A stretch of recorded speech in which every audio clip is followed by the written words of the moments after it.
Hello दोस्तों, once again welcome in my YouTube channel. दोस्तों यह वीडियो आपके लिए बेहद इंपॉर्टेंट होने जा रहा है। आप इस वीडियो को पूरा देखिएगा। मैं आपसे बात करने आया हूँ सप्लीमेंट्री रिजल्ट को लेकर के। जो रिजल्ट जारी किया गया है, क्या ये मामला अगर कोर्ट में जाता है तो जो सीट रिक्त है करीब 25 से 26,000 के अप्रॉक्स, उन सभी सीटों पर कोर्ट के द्वारा सप्लीमेंट्री रिजल्ट जारी किया जा सकता है।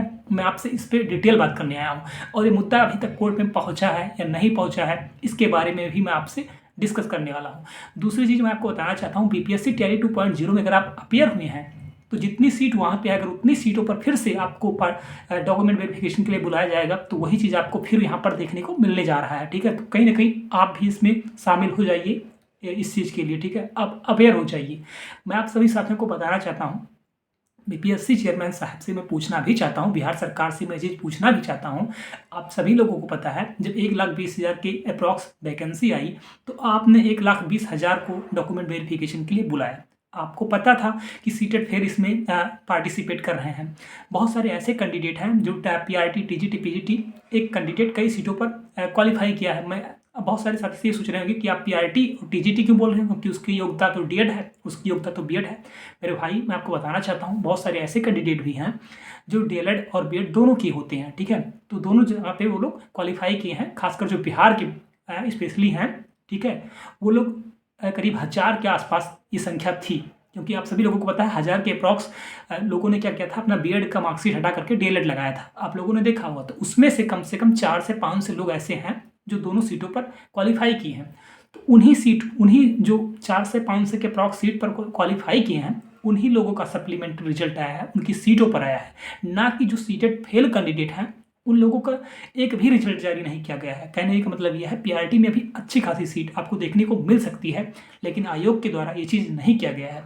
मैं आयोग से पूछना चाहता हूँ महोदय, और चेयरमैन साहब आपसे भी पूछना चाहता हूँ, बिहार सरकार से पूछना चाहता हूँ महोदय, जब 95-96 हज़ार के अप्रॉक्स लोगों ने योगदान दिया है, तो और सीटों पर आपके द्वारा सप्लीमेंट्री रिजल्ट क्यों नहीं जारी किया जाता है? ये सच है कि कुछ सीटें हैं रिक्त हैं, वो टीजीटी की हैं और पीजीटी की हैं, वहाँ पे योग्य अभ्यर्थी नहीं मिले हैं, ये सच है। लेकिन मैं आपको बताना चाहता हूँ, पीआरटी में भी अच्छी खासी सीट है, लेकिन आपके द्वारा ये निकाल करके और इन सभी सीटों को बीपीएससी 3.0 में ऐड करने की कहीं ना कहीं आप ये बहुत गलत कर रहे हैं, जब आपके पास योग्य कैंडिडेट हैं।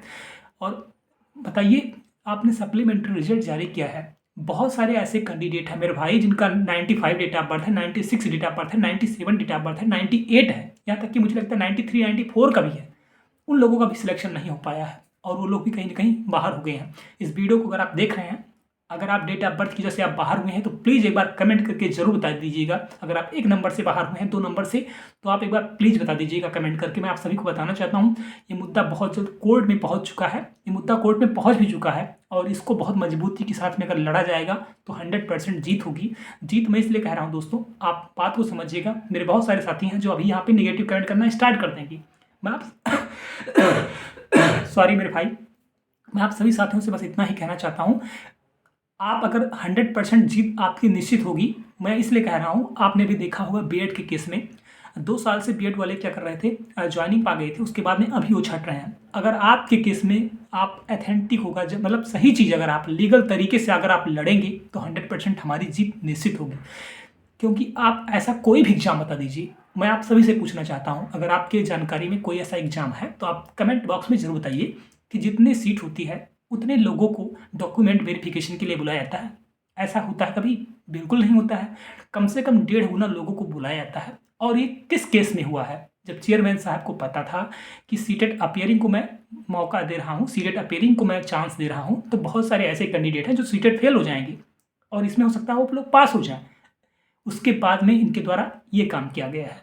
कहीं ना कहीं ये बहुत बहुत ज़्यादा गलत काम किया गया है। अगर मैं 100% गारंटी लेता हूँ, 1,20,000 को ना कर क्वालिफाई करा करके अगर 1.5 लाख को क्वालिफाई करा जाता, उसके बाद में अगर डॉक्यूमेंट वेरिफिकेशन होता और उसमें अगर वो लोग जो फर्जी डॉक्यूमेंट लेकर गए थे या सीटेट फेल थे, या बहुत सारी मतलब जो चीज़ें थी, वो लोग अगर फिल्टर किए होते, बाहर किए हुए होते, तो मैं गारंटी लेता हूँ जो कट ऑफ जाता ये 64 तक जाता। और फीमेल जनरल मेल की बात कर रहा हूँ, 64 पे जाता। मतलब हर कैटेगरी में कम से कम 2 से 3 नंबर कट ऑफ गिर जाता। और जो मतलब जो सही योग्यता रखते थे वो लोग कहीं ना कहीं आज अपना ट्रेनिंग करते, प्रशिक्षण करते और बिहार सरकार में अपनी सेवा दे रहे होती। आपको ये चीज़ देखने को मिल रहा होगा बार-बार, अभी भी लोग छँट रहे हैं। कुछ लोग तो ऐसे कैंडिडेट हैं जो इंडक्शन ट्रेनिंग भी कर लिए मेरे भाई, इंडक्शन ट्रेनिंग भी कर ली हैं और बाद में बिहार सरकार को पता चलता है कि अरे ये तो क्या नाम है, डीएलएड का मार्कशीट नहीं लगाए हैं, बीएड का मार्कशीट लगाए हैं।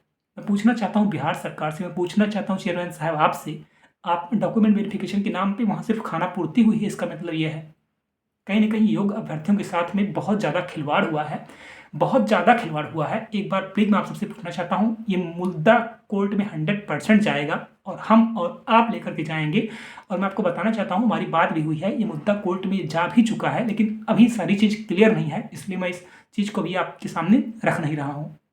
बहुत जल्द ये मुद्दा कोर्ट में जाएगा और हमारी जीत ज़रूर होगी, थोड़ा-सा लेट हो सकता है, लेकिन ये मान कर चलिए बाद में 100% कोई भी अगर वकील, आप किसी भी वकील से पूछिए या किसी आप खुद सोचिए, आपने बहुत सारा एग्ज़ाम दिया होगा, ऐसा कोई एग्ज़ाम बताइए, हो सकता है मुझे जानकारी ना हो, आप कमेंट करके बताइए, ऐसा कोई एग्ज़ाम का नाम बताइए, जिसमें जितनी सीट होती है उतने लोगों को डॉक्यूमेंट वेरिफिकेशन के लिए बुलाया जाता है, ऐसा कभी हुआ है?